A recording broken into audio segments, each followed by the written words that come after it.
Nagpulong ang pamahalaang panlalawigan ng Basilan at mga lider ng simbahang Katolika upang palakasin ang koordinasyon sa mga serbisyong pangkomunidad at mga usaping pangkapayapaan sa lalawigan. Ang Usap Tayo story sa report.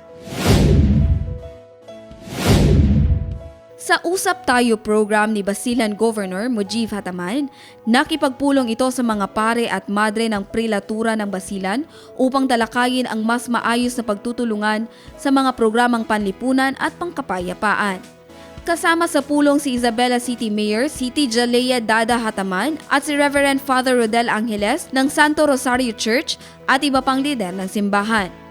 Isinagawa ang dialogo sa Takeme Meeting Room sa Basilan People's Capital kung saan binigyang diin ang layunin na magkaroon ng mas malinaw at konkretong partnership sa pagitan ng simbahan at pamahalaan para sa pag-unlad ng lalawigan. Napagkasunduan na magkabilang panig ang mas matibay na pagtutulungan sa child protection, social services, youth development, peace building at disaster preparedness na iaayon sa mga programa ng probinsya tulad ng Usap Tayo, Riot Day at mga inisyatibang pangkalikasan.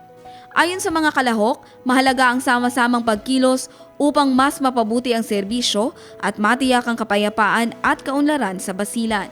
Jen Garcia, iMinds, Philippines.